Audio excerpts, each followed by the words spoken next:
Cinema വിശേഷങ്ങൾക്കും ഗോസിപ്പുകൾക്കും ദാസനും വിജയനും ഈ channel ഇപ്പോൾ തന്നെ സബ്സ്ക്രൈബ് ചെയ്യുക. ഒരു മലയാളം ചിത്രത്തിന്റെ തെലുങ്ക് പതിപ്പ് വിജയം നേടുന്നത് തന്നെ അപൂർവമാണ്.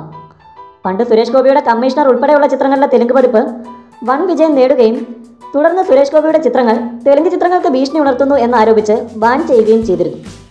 അതിനുശേഷം പുലിമുരുകന്റെ തെലുങ്ക് പതിപ്പാണ് തെലുങ്കിൽ തരംഗം സൃഷ്ടിച്ച മലയാളം ചിത്രം. പുലിമുരുകന്റെ മലയാളത്തിലെ വമ്പൻ വിജയത്തിന് ശേഷമായിരുന്നു മന്യംപുലി എന്ന പേരിൽ ചിത്രം തെലുങ്കിൽ റിലീസ് ചെയ്തത്. ചിത്രം തെലുങ്കാനയിൽ നിന്നും 5 കോടിയോളം നേടുകയും ചെയ്തിരുന്നു. ഇപ്പോൾ തെലുങ്കിൽ പുത്തൻ ചരിത്രം സൃഷ്ടിക്കുകയാണ് പുലിമുരുകൻ. തെലുങ്ക് സിനിമാ ചരിത്രത്തിൽ ഇങ്ങനൊരു സംഭവം ഇതാദ്യമെന്ന് വേണമെങ്കിൽ വിശേഷിപ്പിക്കാം.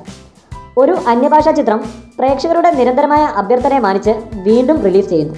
മെയ് 6-നാണ് മന്യംപുലി വീണ്ടും തെലുങ്കിൽ റിലീസ് ചെയ്യുന്നത്. തെലുങ്ക് പ്രേക്ഷകരുടെ നിരന്തരമായ അഭ്യർത്ഥനയെ തുടർന്നാണ് ചിത്രം റിലീസ് ചെയ്യുന്നത്. ചിത്രത്തിന്റെ തെലുങ്ക് പതിപ്പിന് ആദ്യ ദിനങ്ങളിൽ മികച്ച പ്രതികരണമായിരുന്നു ലഭിച്ചത്. ബാഹുബലി തിയേറ്ററുകളിൽ നിറഞ്ഞുവിടുന്ന സമയത്തായിരിക്കും പുലിമുരുകന്റെ തെലുങ്ക് റിലീസിംഗ്. കൂടുതൽ സിനിമാ വിശേഷങ്ങൾക്കും ഗോസിപ്പുകൾക്കും ദാസനും വിജയനും ഈ ചാനൽ ഇപ്പോൾ തന്നെ സബ്സ്ക്രൈബ് ചെയ്യുക. വീഡിയോ ഇഷ്ടപ്പെട്ടെങ്കിൽ ലൈക്ക്, ഷെയർ, കമന്റ്. താങ്ക്